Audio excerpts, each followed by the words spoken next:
What's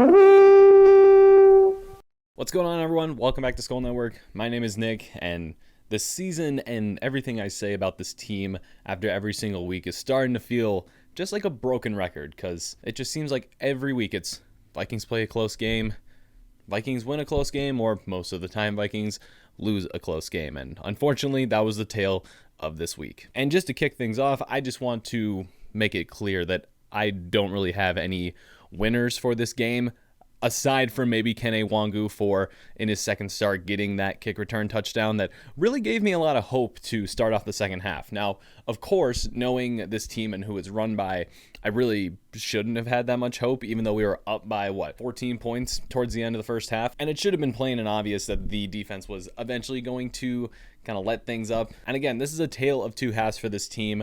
You can play as well as you want in the first half, but as soon as Mike Zimmer and Clint Kubiak take their foot off the pedal and allow Lamar Jackson and honestly all of his incredible abilities to run the game, then I mean, there was no reason that this team should have even gotten close to winning this game. And it's not like Lamar Jackson was the only one running over this team. You had Le'Veon Bell on Devontae Freeman. It's like you went back to 2015 or 16 and grabbed two of the best running backs you could find and just stuck them on a 2021 roster, and they just ran up and down the Minnesota Vikings defense. Yeah, you're down Michael Pierce. Yeah, you're Danielle Hunter.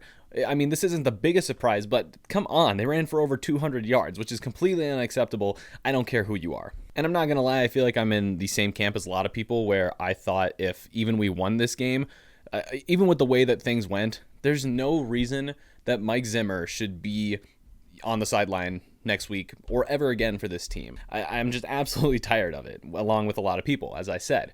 The conservative play calling, the running the ball when running the ball hasn't been working, overtime, the screenplays that never work. It's just never ending. It makes no sense. You had your one big shot that you made, maybe two if you want to count the CJ Ham, but really the one to Justin Jefferson in the first half is about all you gave us hope with. And after that, I mean, you just gave up. And this is becoming all too common. I guess kudos to Greg Joseph. He goes another week without missing a kick. But, I mean, when that's the highlight of your team's week, then you really have some major issues on your hands. Justin Jefferson wasn't involved past the first quarter. Adam Thielen had 2 catches. Tyler Conklin couldn't catch a ball to save his life. You had to rely on CJ Ham to really do anything down the field, which is obviously not what you want to do. Yeah, cool. Dalvin Cook had a couple of nice runs, but aside from that, it's very odd. I will say I was very happy to see that Garrett Bradbury was out. Didn't really hear a lot of Mason Cole, which generally is good if you're an offensive lineman, but aside from that, the offense just had a real rough day. Kirk Cousins continues to struggle, and this was one of the worst offensive line games we've seen this season, and it showed. With Kirk's ability to play under pressure, he's just not used to it this season because the offensive line has been relatively decent, but when you throw this at him, it's just not going to work. And the penalties, they just never end, and they come at some of the worst times. It honestly blows my mind. The amount of discipline that is put upon this team, it seems like nothing. And it seemed like things were going to go super well. It seemed like Mike Zimmer had really watched film and studied what he was about to go against in Lamar Jackson, because a lot of players were really good at keeping their contain on the edge when there was a lot of read options. And it didn't seem like Lamar had a crazy amount of success in the first half, but man, that second half was just absolutely something else, and things really fell apart. And guys, what else is there to say?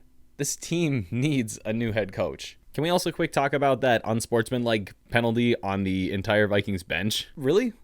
It just seemed like the refs were really just trying to do anything at that point to help the Ravens down the field. Just blew my mind. I don't know, guys. There's not a lot to talk about here. It's the same old, same old. I wish I could give you guys some new and exciting content, but it's still the same conservative play calling, the same taking your foot off the gas pedal, the same exact defense getting destroyed on the ground, and even through the air. Marquise Hollywood Brown, of all people, is tearing you up. Just nothing is going over well and making sense with this team. Something needs to change, and I think a lot of people agree with me. I don't know. I'll be checking in on Monday morning tomorrow to see if there's any relatively positive news surrounding this team, but until then, well, you just got to go to the next week. Damn it, Justin Tucker, why do you have to be so good? I just don't understand. But like I said, that's all I got, guys. That's going to end off this recap video. Again, I just feel like a broken record at this point. But if you guys are new to the channel, make sure you hit the button down below to subscribe. And if for whatever reason you enjoyed this video, make sure you give it a like as well. If you want to share this video with anyone that you know, you can do that with anyone on any platform. And if it's a crack dealer on the corner, that's your guys' best option. You guys Already know. My name's Nick, and I will see you guys all in Week 10 picks coming out on Wednesday, unless Mike Zimmer gets fired before then. But we'll have to wait and see. I'll see you guys all then. Adios.